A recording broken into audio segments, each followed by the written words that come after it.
कर्म ही हैं जो इंसान को महान और दुष्ट बनाते हैं। कहते हैं इंसान अच्छा या बुरा नहीं होता, उसके कर्म उसे अच्छा या बुरा बनाते हैं। ऐसा ही इस कहानी में हुआ।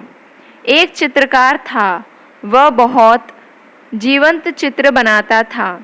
वह जिस मंदिर में दर्शन करने जाता था, वहाँ पर उसे किसी ने श्री कृष्ण और कंस का चित्र बनाने के लिए कहा।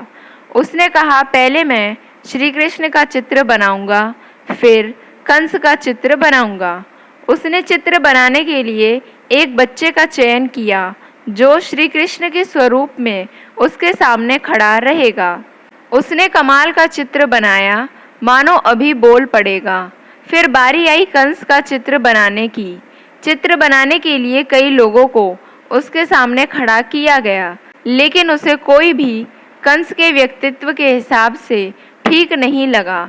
कुछ दिन बाद चित्रकार की नौकरी विदेश में लग गई और वह बाहर चला गया और वह चित्र अधूरा रह गया। बहुत सालों बाद वह फिर मंदिर में आया। उसने उस चित्र के बारे में मंदिर प्रबंधन से पूछा। उन्होंने कहा कि अभी भी स्टोर रूम में आधी बनी हुई पेंटिंग पड़ी हुई है। अब आप वापस आए हैं तो उस पेंटिंग को पूरा कर दीजिए। समस्या फिर वही थी, कंस के रूप में किसे सामने खड़ा किया जाए। संयोगवश उस समय एक जेलर मंदिर में माथा टेकने आया हुआ था। उसने आधी बनी हुई पेंटिंग को देखा तो मंत्रमुग्ध हो गया। उसे जब आधी बनी पेंटिंग का कारण पता चला तो उसने चित्रकार से कहा, आप मेरे साथ जेल में चलिए, शायद वहाँ आपको कंस के व्यक्तित्व के हिसाब से कोई व्यक्ति जच जाए। चित्रकार को कैदियों में से एक व्यक्ति उस पेंटिंग के हिसाब से ठीक लगा। उससे पूछा गया, क्या तुम कंस के जैसे कपड़े पहनकर इस चित्रकार की पेंटिंग बनाने में मदद कर सकते हो? उसने हाँ कर दी। अगले दिन चित्रकार ने पेंटिंग बनानी शुरू की और क्या कमाल का चित्र बनाया। हर कोई देखकर वाह वाह कर रहा था। वह पेंटिंग एकदम जीवंत लग रही थी, लेकिन जब उस कैदी को पेंटिंग दिखाई गई तो वह फूट फूट कर रो पड़ा। सब देखकर हैरान थे।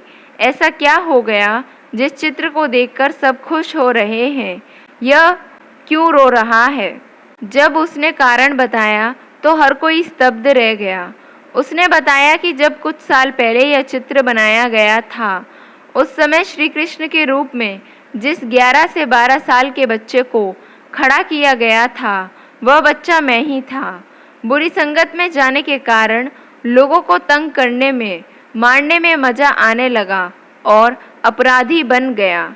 यह मेरे बुरे कर्म ही थे जिन्होंने मुझे कंस जैसा क्रूर बना दिया। सच कहते हैं, इंसान अच्छा या बुरा नहीं होता, उसके कर्म ही उसे महान या दुष्ट बनाते हैं। कर्मफल हमारे व्यक्तित्व को भी दर्शाता है। कर्मफल एक ऐसी फसल है जो बीजोगे वही पाओगे, इसलिए कर्म सोच समझ कर करें।